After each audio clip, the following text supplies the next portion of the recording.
Good morning. I am so excited to be here today. As a gerontologist, trying to talk about healthcare and aging and the things that you need to consider, many times people don't like talking about those things. Our culture wants to sometimes put that on the back burner. I'm not going to get sick. I'm not going to die. However, every one of us, if we're born, we're going to die. And so this gives me the opportunity to have a captive audience who wants to learn about what they need to learn for the next stages in their journey. The next stage is the end of life, is a journey that has many different stages and many different possibilities. But our culture tends to say, you've got to do it this way. I'm here today to tell you that the VA has many, the VA has many opportunities, many services available to make sure that you know what your, I'm sorry, are people not being able to hear me? Is that up? Okay. So I'm here to let you know all the different services for the VA that are available to help empower you to make the decisions. I started this journey about 5 years ago. My mother was terminally diagnosed with a disease, and we went through this process. I just lost her back at the January 31st, and I know very much what this process is all about. So I want to make sure that I can give you some empowerment, some ways to make those decisions for yourself so that you can have a peaceful death on your terms. It doesn't have to be what people say you have to do or what the doctor tells you you have to do. This is all about letting you know what services you're available for so that you can make those decisions and have this last stage, this last part of your journey to be a positive one on your terms. So, healthcare and the aging. Today we're going to talk about the veteran view, and we're going to talk about geriatric medicine. We're going to talk about navigating the system for the veteran and what they're going to go through, and how do you go through that. We're going to talk about the different services available. Director Young already talked about many of the services, specialty services, but we have many inpatient services too. We're a full functioning hospital. And then we're going to talk about the final gift. I don't know if anybody read the article, but the final gift is what we reference to people who have had the courage to make some of those decisions on what they want. Just like Mr. Nessie said that he, what type of song do you want played? Those are the decisions that you can make ahead of time that can make a huge difference. And then your family, your loved ones, your kids won't have to second guess you on what you want if you're not able to talk. So let's start with what happens as we age. I'm going to briefly go through this. I can't go into all the details, but some of the things I bet we've all started seeing is your skin. Has your skin started changing? You look in the mirror and it's not the same person that you feel inside. You notice these little spots on your skin that you don't remember bruising that easily, or your skin seems to be a little bit like crepe paper.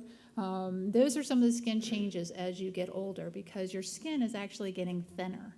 There's less elasticity there, and also some of the subcutaneous fat that normally gives us the tension in our skin has also decreased.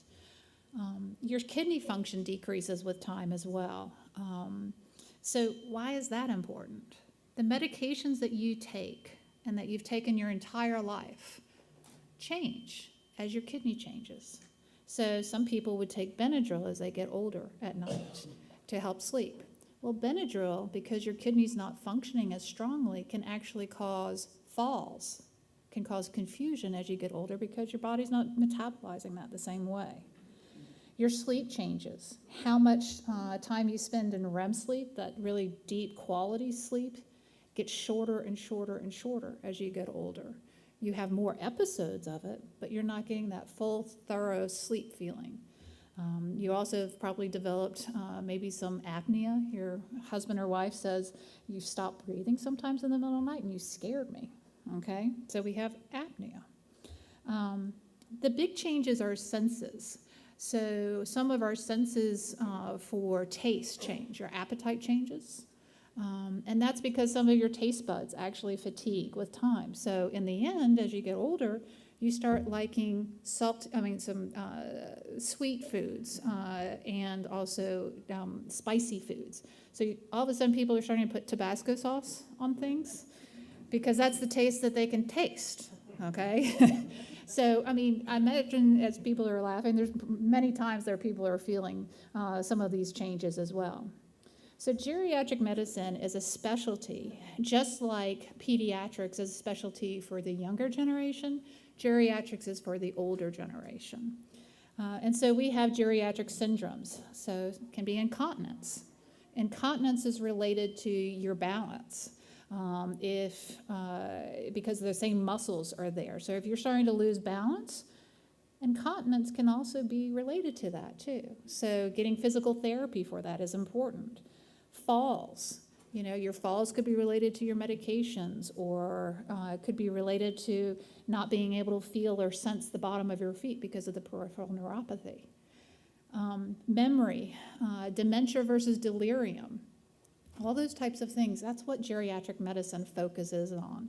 And the focus is to help prevent, but also to promote independence as much as possible. One thing that I've noticed working in the VA, and I love working in the VA, is because I get to order the medications, the imaging, the resources needed to promote independence to people as much as possible. And I've also noticed that working with veterans, PTSD affects every one of these changes as you get older. And that's an integral part and an integral specialty to make sure that you address. And that's why it's so important to get the help that you need as you get older, because it will affect what happens to you as you age. So what I'm going to talk about is I'm going to put a face to the veteran. This is John.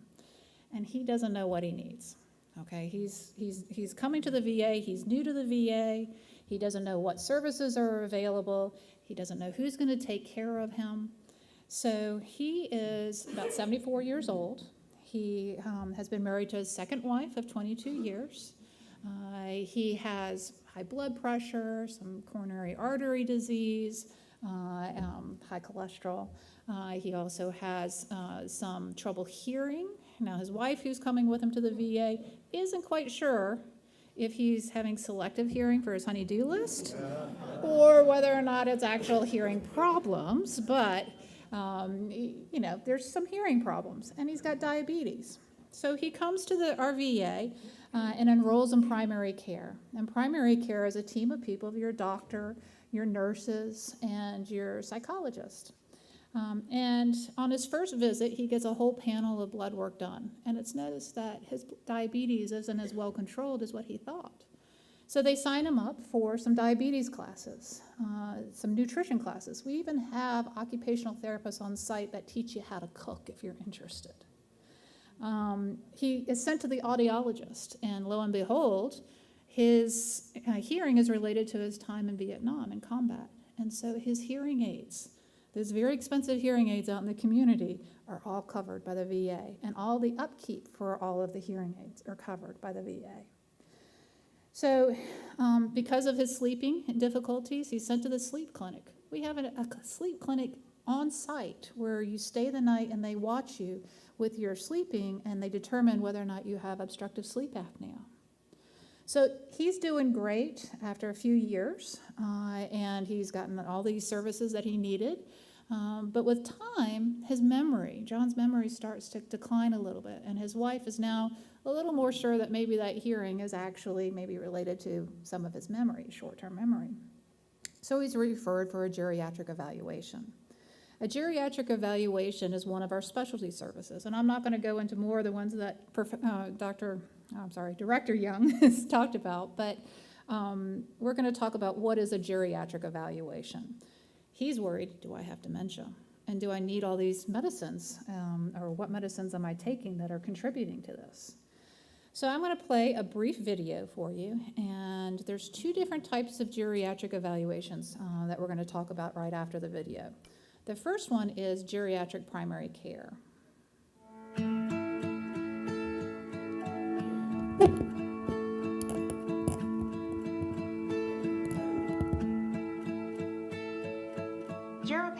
really primary care with emphasis in elder care. It's really designed to take care of the patient longitudinally and to manage their chronic conditions, as well as keep up with their health maintenance. To interact with nurses, pharmacists, social workers, and other specialists to help take care of all of the needs that they have and as they relate to healthcare.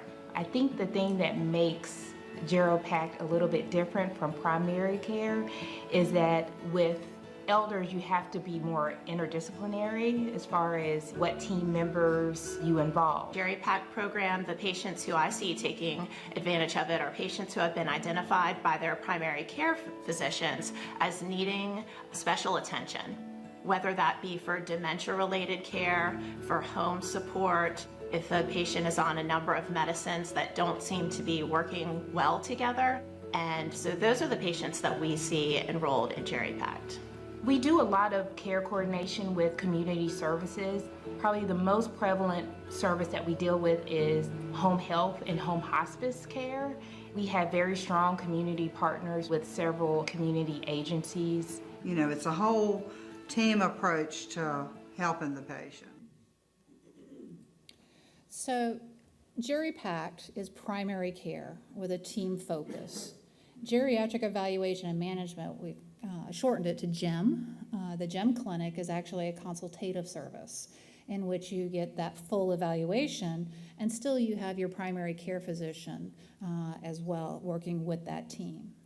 So the goal is to enhance functioning and promote independence. So being as independent as possible and choosing, I don't know if you've heard, but choosing home where they are actually getting their care in the home of the services to remain independent. So it's a team evaluation of all these different specialties in one location, because many times by the time they're needing this, they're not able to walk down the long hallways. So you have your medical provider, a full thorough exam with a complete medical review. You have your pharmacy. The pharmacist is taking a look at all those medications that might be troublesome, such as the Benadryl, as I was talking about. Those interactions between those medicines changes as you age. They'll discuss your goals of health. You'll get dementia screening. Dr. Mosley, who is here and answering questions, she is a PhD geriatric psychologist, and she does extensive geriatric screening for our patients in the GEM and the GeriPact. And it ensures that you have the resources that you need with the social work support, making sure you get what you're eligible for and what you need to stay independent in the home. And they also have a occupational therapist who helps you evaluate how to be safe in your home. Throw rugs, for example, or big fall risks if you have Parkinson's. So time goes by, and John is doing very, very well. And he has been able to stay at home, and his wife is happy. He's got moderate dementia, but not having too much trouble. Until one day he starts getting a fever. And because of his diabetes, he has peripheral neuropathy. And because of his memory, he's not quite so sure, why or when this sore on the bottom of his foot developed. And so he actually goes to the ER, is seen in the ER, and is admitted directly into the hospital. And he is diagnosed with a diabetic foot ulcer. But also during his workup, he's seen by the vascular surgeon. And they note that the blood flow to his leg and his foot isn't as strong as it could be. And so they recommend putting a stent in his leg. And that opens up his blood flow. And so he then needs IV antibiotics, and he needs rehab. So to talk about the inpatient services at our VA, we have the emergency room, and we also have other VA medical specialty programs. So we even have rehab within our VA site for blind rehab, not at our site, but at other VA sites if you're ever interested or need that. So John is admitted into the hospital and needs to get some rehab, and he is referred to the CLC, the Community Living Center. And we're going to watch a brief video, and then we'll talk about more of the different services we have there.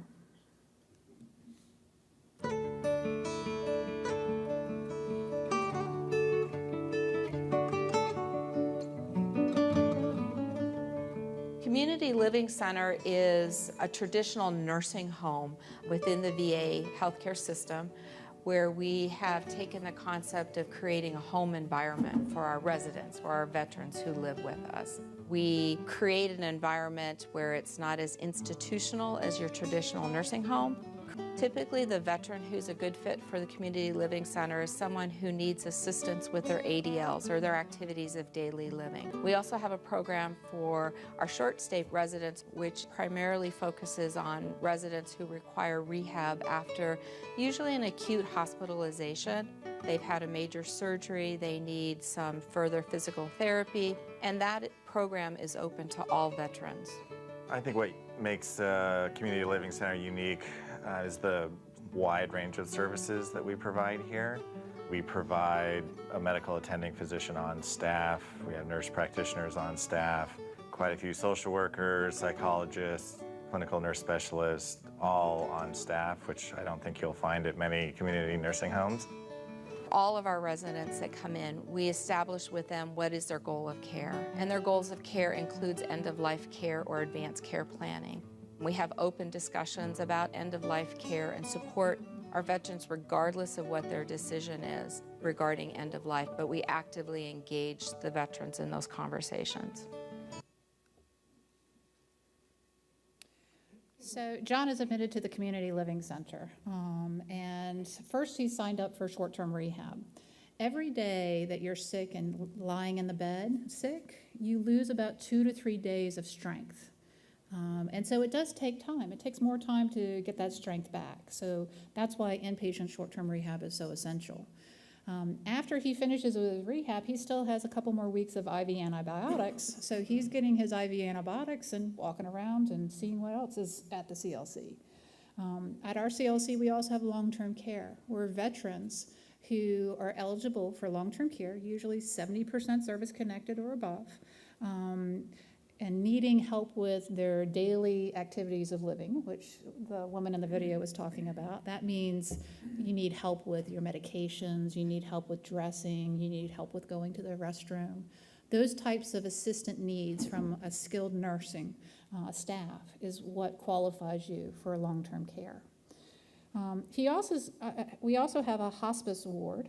It's a 15-bed hospice, Valor Hospice unit for end-of-life as well. And our CLC encourages people to come to that if they have a terminal diagnosis, which can help with their support and their symptom management. The one program that he does take note of, and particularly his wife takes note of, is the respite program. And we're going to talk a little bit about that.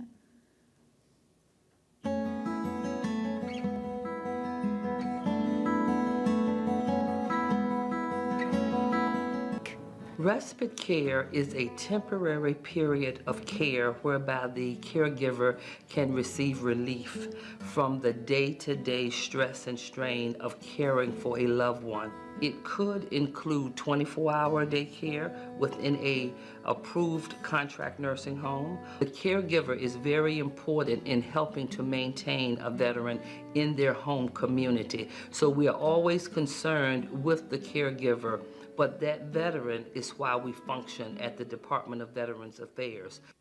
I love that smile at the end. So respite care is, we have 3 different types of respite care, and that's for the caregiver who's caring for the person with dementia to have a brief pause and be able to actually have a vacation or go have medical things needed. We have one in the CLC, we have one in the community nursing home programs that we have VA contracts with, and we also have it set up for in the home, so you can have up to 6 hours a day, up to 30 days in a year. So overall, you get 30 days of respite care once you enroll in that program. So he has dementia, John has dementia, and he wants to stay at home for as long as possible, but he's gonna need some support. Some of these services that we have, we've already talked about. He's already enrolled in the Jerry Pact. But what if he couldn't get to the VA? We have an incredible program called Home-Based Primary Care, and that's for veterans to get their primary care in the home. The whole team comes out there, the nursing, the OT, the occupational therapists, the pharmacists. They all come and do a complete evaluation for you in the home to make sure that you have the support you need, just as if you were coming to the hospital. We've already talked about the GEM clinic, but we also have home health services that if you're eligible, you can be enrolled in as well. And that's when a CNA, certified nurse assistant, comes to your house and helps you with getting dressed or taking a shower. We talked about the respite care. An incredible program that we also have is a contract nursing home, contract adult day care program. And that's where a veteran who might have some medical issues needs to go to for the day, and they can have that community interaction and be involved in different activities. And that gives a respite to the caregiver as well. Another great program that our VA has is the Dementia Caregiver Support Program. And that's actually for either the veteran caring for a spouse with dementia or a spouse caring for a veteran with dementia. And it's a nurse and a social worker who actually come out to your house, and they teach you the skill sets that are needed. Many times, a veteran with dementia, will have behaviors or becomes obsessed on one area, and they teach you the different ways to approach that problem that you're having in the home for that person with dementia.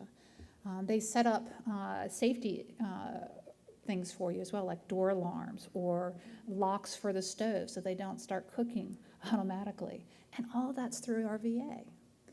So we also have the inpatient respite program, CLC, or community nursing home, and we also have aid in attendance. Aid in attendance is a program that you can enroll with your social worker and or VSO officer. And that actually provides financial benefit for doing all of this care in the home, because you're providing a lot of care to the veteran so that he can stay home or she can stay home. So these are different programs that are available. And just to kind of illustrate the adult daycare program a little bit more, here's another video.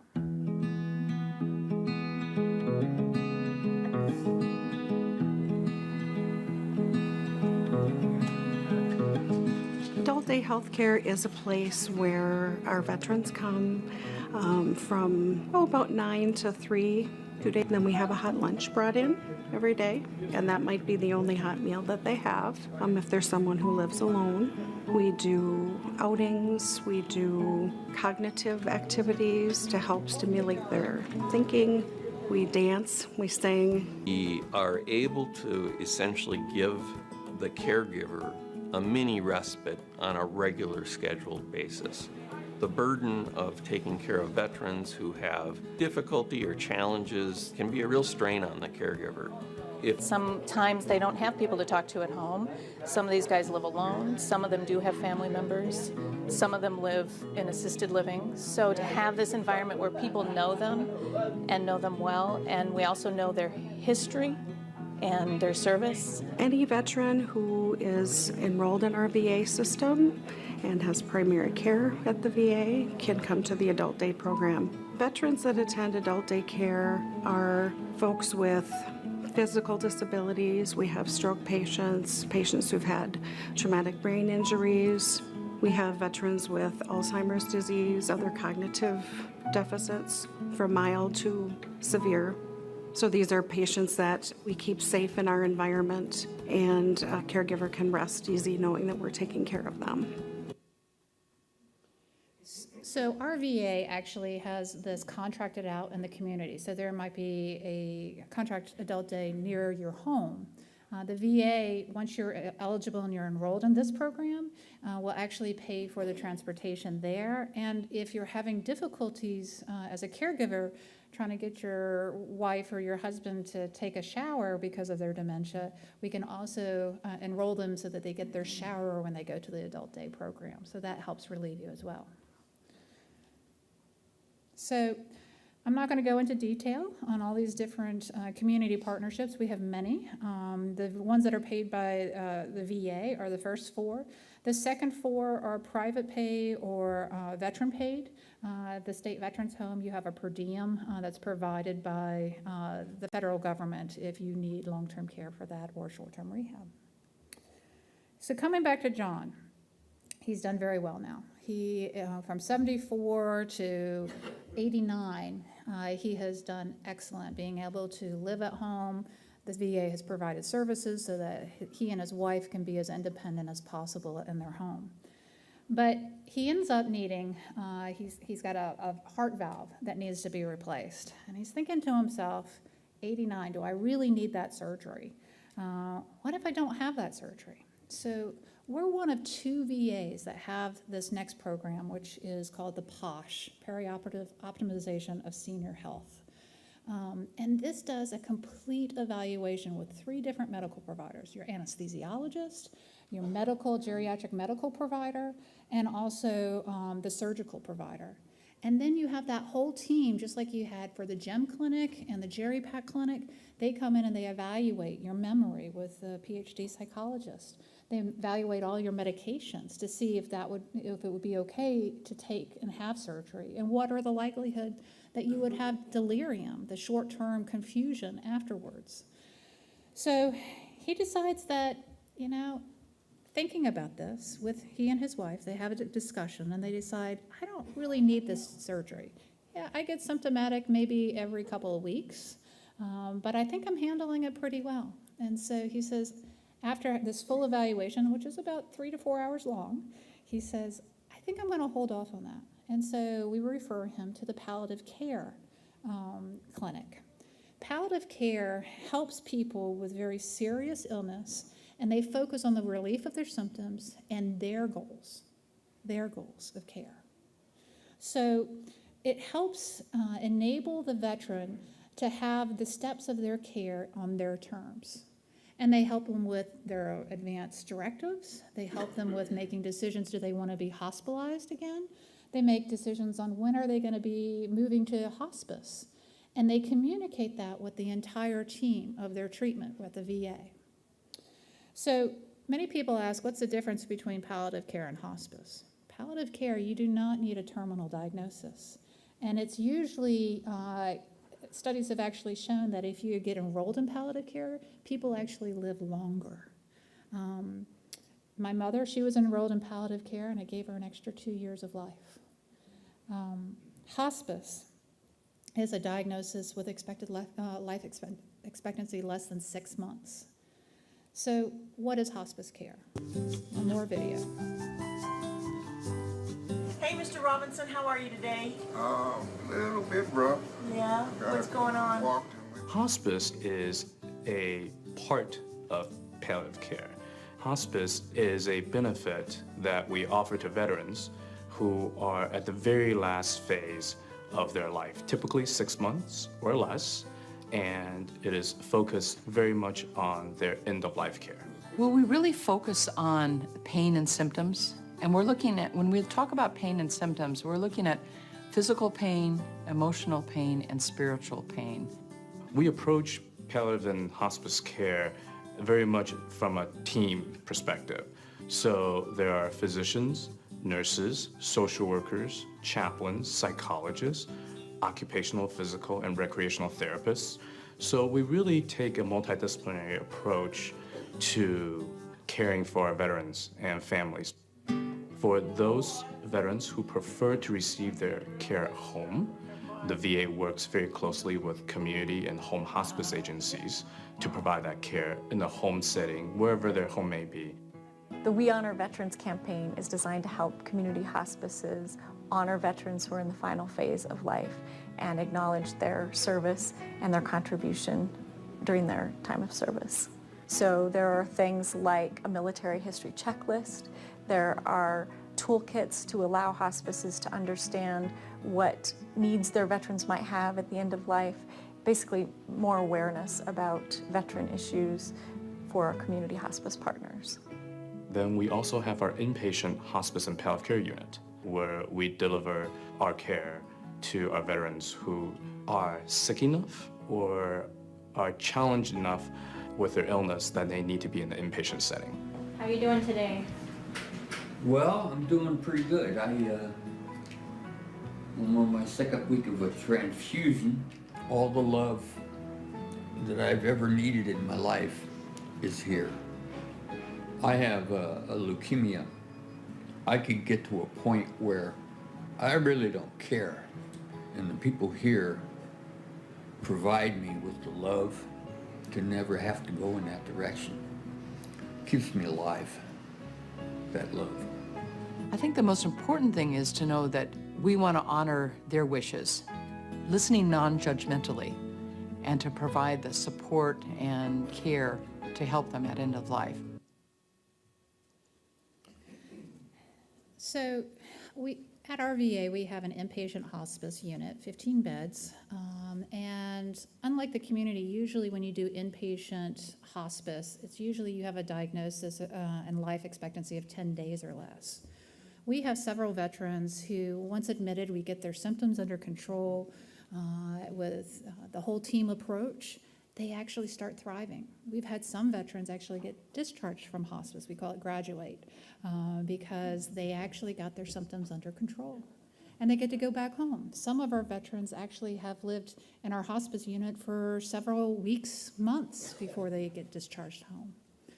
So we also partner with the community for home hospice, as you saw in the video as well. And that's another benefit. Hospice is not limited to your service connection. It is open to all veterans. And that is one of the, as long as you meet the criteria for hospice, you are eligible for hospice in our VA system.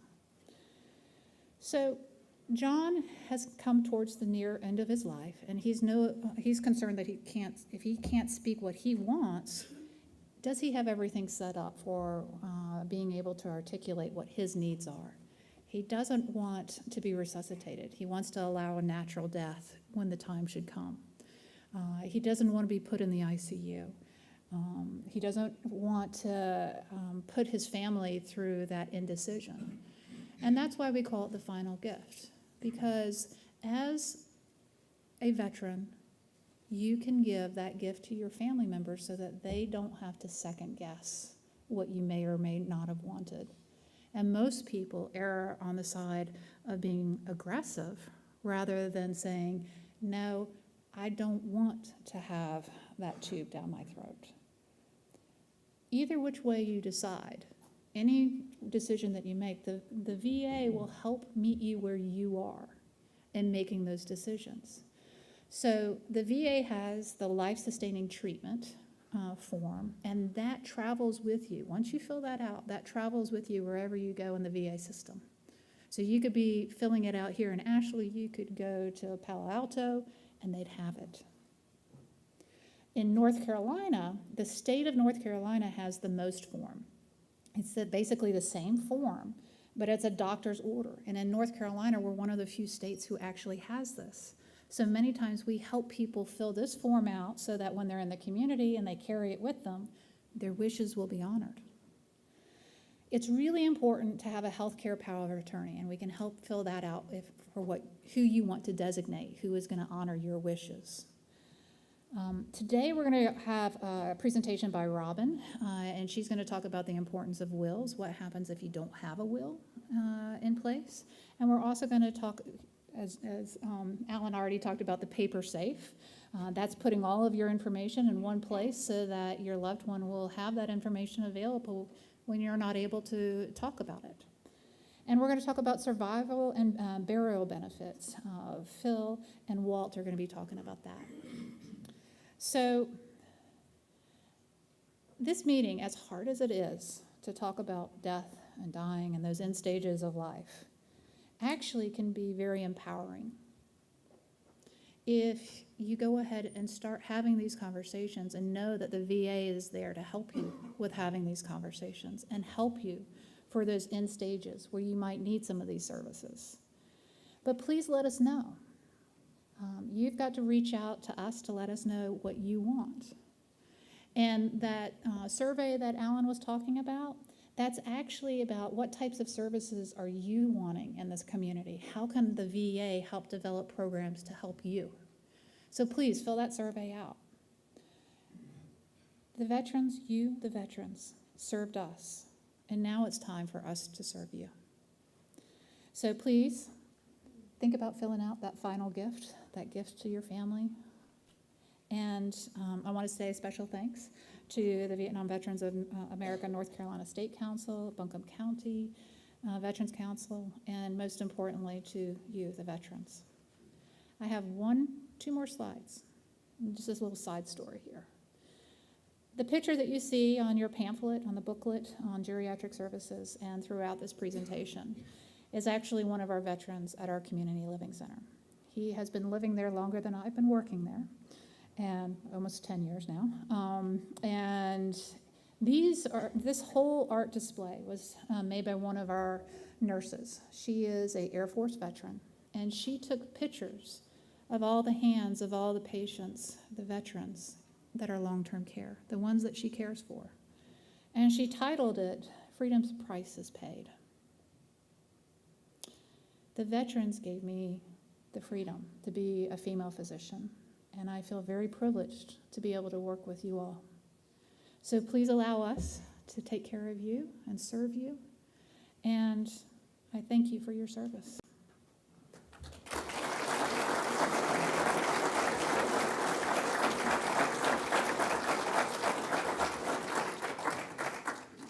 Well done. I guess I'm not supposed to walk around with it. Okay, I closed it out. All right, questions, please.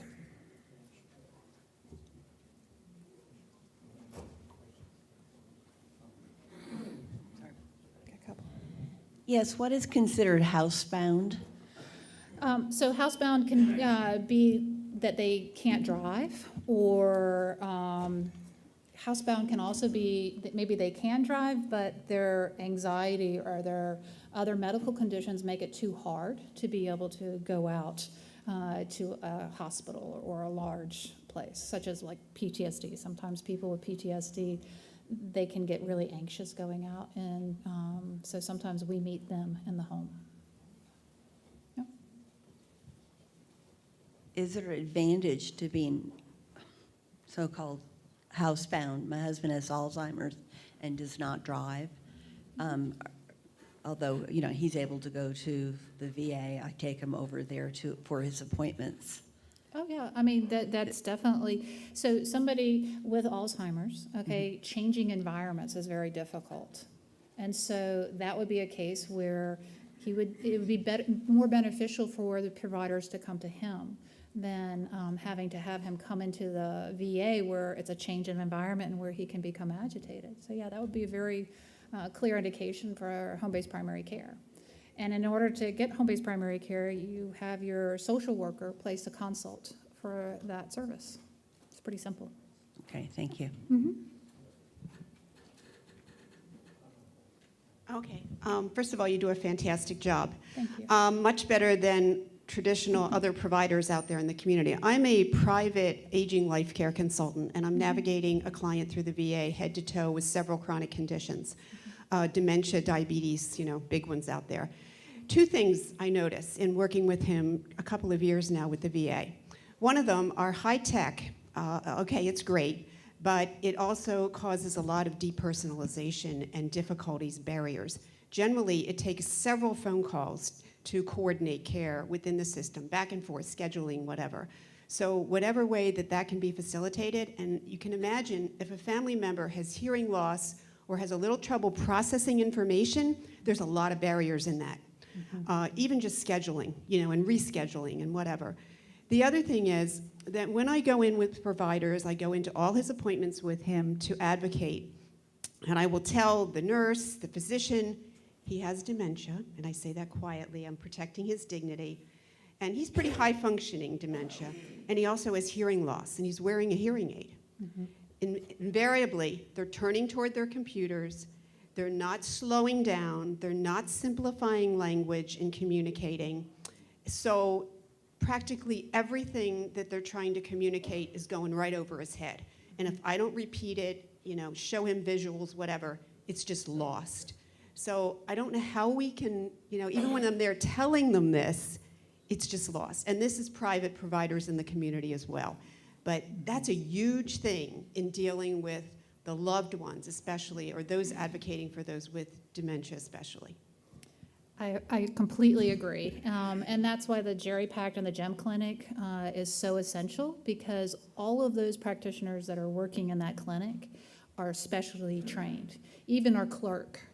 So our clerk speaks slowly and also has a lower voice and is there to help support that person who needs that extra time to process, with that extra understanding.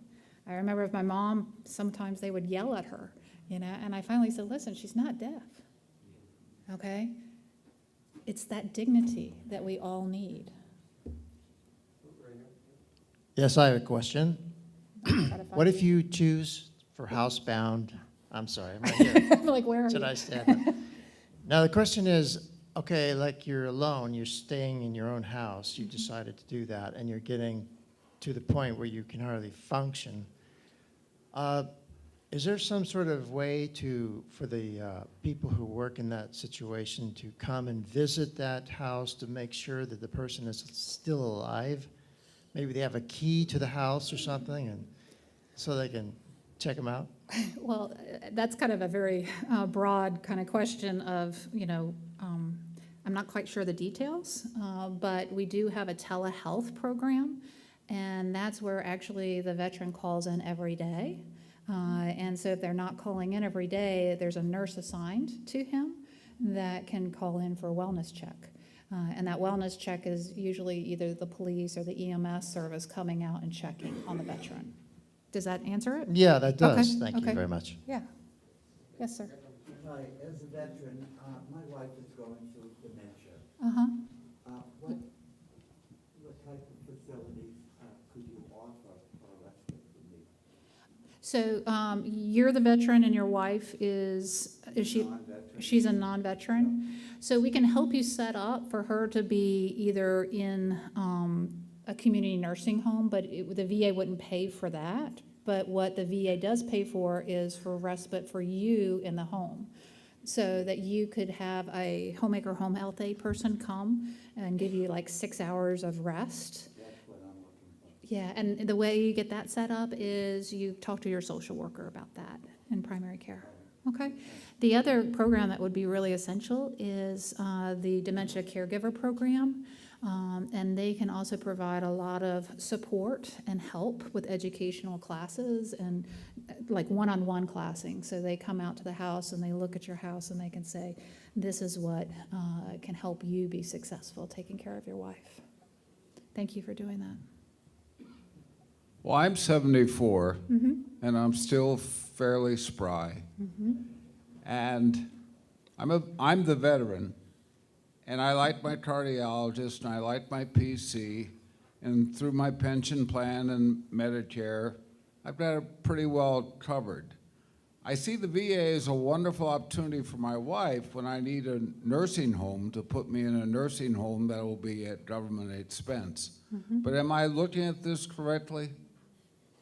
What could the VA do for me now that I don't already have done?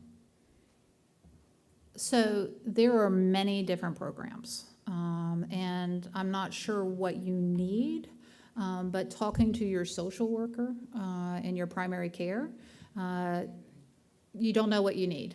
I don't need anything. You don't need anything. I'm now. happy with my current life. I still swim 1.5 miles a week. Awesome. But I see, but down the line, we all go down, and I've gone down too. But your presentation was wonderful, but I keep thinking it's something for me a decade from now. Right. So if you're 70% service connected or above, the other qualifier is 60% plus unemployable. VBA deems that you're unemployable. And you need help with your bathing or your medications. I know you don't need those now, but in 10 years you might. Then the VA would pay for your long-term care. And I'm a Vietnam vet, and Yeah. I saw I'm eligible because of that. Yes, of course. Of course, yeah. If we had an emergency at home, Mhm. the VA has an emergency room. Yes. If we call 911, can we request to be taken to the VA emergency room? Is that a You good can- idea? Yes, most definitely. Typically, the EMS is usually asked to go to the nearest hospital if there's like a true life-threatening emergency where it's seconds count. But you can actually request to go to the VA ER room, yes. Yes. Ahead of time.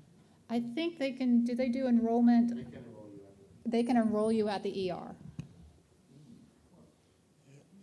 Yes, having an open heart and an open mind and growing older. Yes. I know it's good to eat eggs, and I know it's good to put ketchup on. But I was isolated in another country, and I'm trying to figure out exactly what's good when I get into older. When I get older, there's more intelligent people there because I didn't get the education that I, should have did.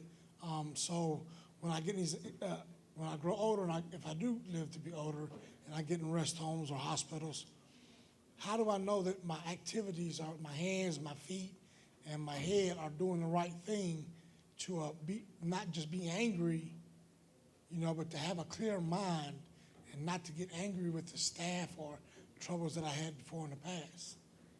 So let me see if I understand your question, and please correct me if I'm wrong. You're questioning what can you do now to help with the memory and calming yourself so that you don't get upset or angry at staff or people in the future. What type of physical activities? There are many different ways to approach that. And it kind of depends on what you feel akin to. You might like swimming. If you don't like swimming, you could try yoga as a nice meditative calming. We are actually getting people to help with Tai Chi. We're hiring people for Tai Chi, yoga at our facility. We have aromatherapy, which helps set up a triggered response the more you use aromatherapy to help quiet down. We have meditation in some places as well. We also have healing touch, that one picture where the woman was massaging the leg. We have a chiropractor that's coming on board. We have lots of ways to help calm, and the mental health department is really strong in this as well. They're making sure that the veterans have the keys that they need in order to approach that quiet tiger that's right inside sometimes. And sometimes that tiger comes out. And I think a lot of those services would be very beneficial for you.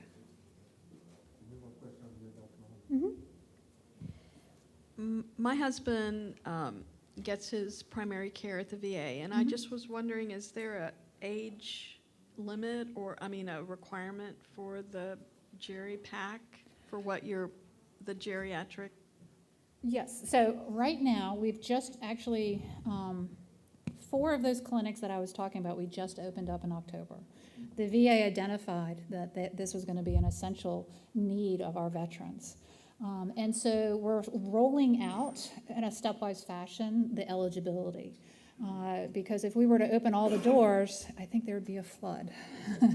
And so right now for the Geri Pact, we're limiting it to 85 and above, or 75 if they have like a dementia syndrome right now. So if they're having memory issues, then they would also be considered for that program. Okay, does that answer your question? We hope to open it up more once we get, more people and to be able to do like the falls or the urinary incontinence as part of those geriatric syndromes, to include those in the GEM and the Geri Pact. Yep. Hi. First of all, I have a question. I live in South Carolina, Yes. but I come here to the VA. So the programs that you have, I'm entitled to? So yes, you're enrolled here, Yes. and we can work, there's certain programs you're enrolled and eligible for, depending whether or not our contracts extend into that area. If not, then we work with your VA facility to help make sure you get those as well. You have to go through their screening process for that. But let's say, are you 70% service connected or I'm both? 90. You're 90. Okay, so let's say you needed long-term care in a community nursing home. We would pay for your long-term care at that community nursing home that's contracted with the VA in your area for the first 90 days. And then that payment goes over to that VA. So Okay. we work together. And just one last question. I have some friends that are veterans, but they don't have a disability. There's a stigma out there that the VA only takes care of veterans that are disabled. Can you kind of elaborate if a veteran who has issues but they're not connected, are they entitled to? Yes, they actually can go through enrollment and eligibility to make, to see if they meet those criteria. Many years ago, the criteria were much more stringent, and the VA has opened many of those doors. So many of the times that people were excluded previously are no longer there. Those reasons are no longer there. Non-service connected veterans, they're eligible to get short-term rehab. They're eligible, you know, if they need it, they're eligible to get short-term skilled. They're eligible for hospice. We help them set up what they need. You do not have to be service connected for getting home health in the home. You just have to have that need and meet the criteria for that program. What about pharmacy? Pharmacy as well. I mean, there might be a copay, but considerable in comparing to the community, it's a deal. I think the last one right there. Okay. I share my time between Memphis and Asheville. Yes. Primarily in Memphis, partially here. I'm VA qualified. Is there anything I need to do to kind of prepare the way if I have things here, or is my record online enough that I don't need to do anything else? The VA has the largest EMR system, actually, in the world. It's an incredible system right now, and they are looking for ways to improve it and modernize it. And so we'll be going to a Cerner system, but right now I can pull up any medication list, any lab, for any veteran in any location who's been seen in a VA. It's an incredible EMR system. I'm sorry, electronic medical record system. We love our acronyms. Yes. I'm 74. I'm a Vietnam veteran. I've been lucky health-wise, everything so far. But my wife is concerned, okay, as I get older, even though I don't need anything right now from the VA, but she's heard from friends that it's important to go ahead and take my DD-214 and go to the VA and at least, quote, get a card, sign something to say, okay, we recognize, you know, you've had service in the past. Are you advising for or against that or whatever? I don't need anything currently, but is there something where I go get a driver's license card or something like that? Yes, I would strongly encourage you to go ahead and enroll in the VA. To stay enrolled in the VA, typically you're seen by your primary care doctor, you know, every 1 to 1.5 years, and that keeps you in the system. What we have seen time and time again is that those veterans who are not enrolled and want to come are usually in crisis. And crisis is where you make big decisions based on emotion. And so it's really good to have that connection ahead of time and to have those conversations and have, you know, the advance directive filled out ahead of time so that the VA then knows what you want. Many times we get first-time enrollees to our VA for hospice care. And we could have been there all along to help them every stage. There's some incredible benefits. I as a geriatrician, I couldn't practice the way I wanted to practice in the community because of all the regulations and the insurance companies. And here I get to give that complete whole health care and support a team of people who do that every day. And that's what we're developing here. We're developing the system that you need to be able to navigate through it much more easily. And we hope that you'll partner with us. Thank you all. Happy hour.